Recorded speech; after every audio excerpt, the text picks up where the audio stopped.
Hello, আসসালামু আলাইকুম। সকলকে যুক্ত হয়ে গেলাম নতুন আরেকটি আলোচনা নিয়ে। আজকে বাংলা মডেল টেস্ট বিষয়াবলীর উপর বিভিন্ন পরীক্ষায় আসা সাম্প্রতিক প্রস্তুতিমূলক একটা বাংলার নৈবেত্তিক ক্লাস নিয়ে আলোচনা করব। চলো কথা না বাড়িয়ে প্রশ্নে যাওয়া যাক।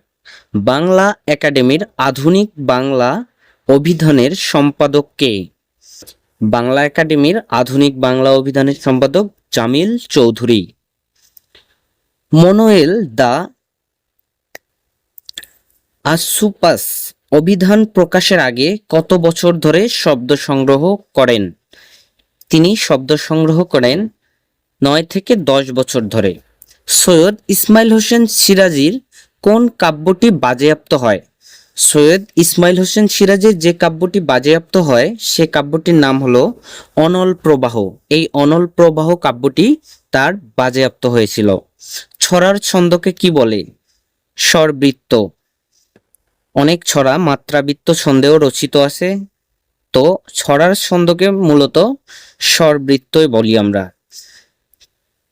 শ্রীকৃষ্ণ কীর্তন কাব্যের প্রথম খণ্ডের নাম কি? শ্রীকৃষ্ণ কীর্তন কাব্যের প্রথম খণ্ডের নাম জন্মখণ্ড। অজর শব্দের বিপরীত শব্দ কোনটি?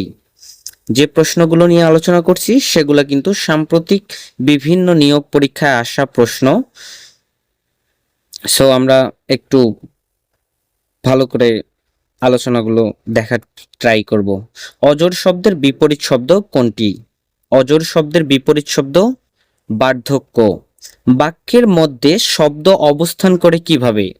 বাক্যের মধ্যে শব্দ অবস্থান করে কিভাবে?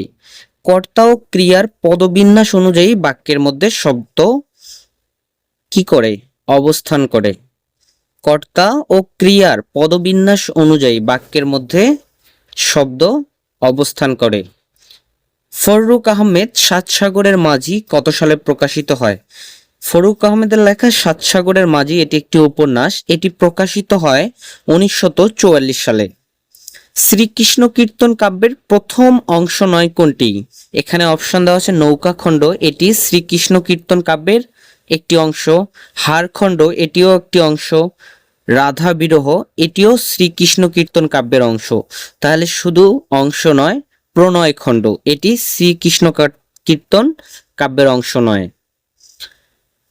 দুই ভাইই শুরু আসি যান, এখানে ভাই শব্দের অর্থ কি? ভাই শব্দের অর্থ এখানে বলে। তুরস্ক ভ্রমণ কার লেখা? তুরস্ক ভ্রমণ সৈয়দ ইসমাইল হোসেন সিরাজীর লেখা। তিনি এটি লিখেছিলেন, তুরস্ক যাওয়ার তার অভিজ্ঞতা, তার ভ্রমণ কাহিনী এই লেখার মাধ্যমে, লেখনীর মাধ্যমে তিনি প্রকাশ করেছিলেন। তিনি সৈয়দ ইসমাইল হোসেন সিরাজী। হরফের ছড়া কার লেখা বর্ণশিক্ষার বই? এটি ফররুক আহমেদের লেখা একটি বর্ণশিক্ষার বই। বিভক্তিযুক্ত শব্দ কোনটি?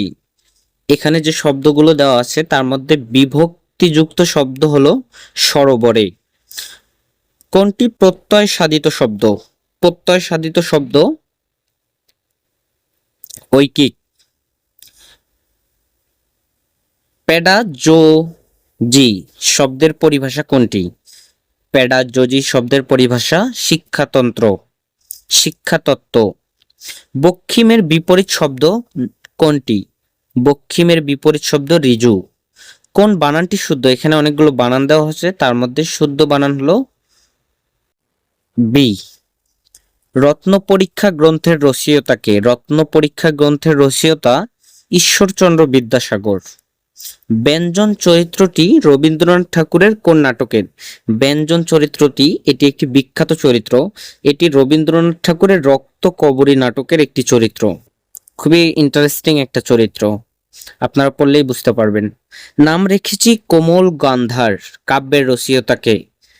এই কাব্যের রচয়িতা বিষ্ণু দে। প্রয়াত লেখক বিষ্ণু দে এই কাব্য লিখেছিলেন।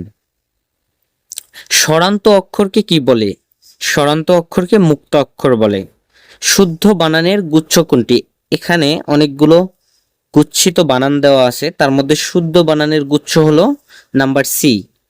কবি যশোরাজ খান বৈশ্যপদ রচনা করেন কোন ভাষায়? ব্রুজবুলি ভাষায় তিনি এটি রচনা করেন। বিদ্যাসাগর ও বাঙালি সমাজ গ্রন্থের রচয়িতা কে? বিদ্যাসাগর ও বাঙালি সমাজ গ্রন্থের রচয়িতা বিনয় ঘোষ। নিচের কোনটি তৎসম শব্দ? ধূলি তৎসম শব্দ। তো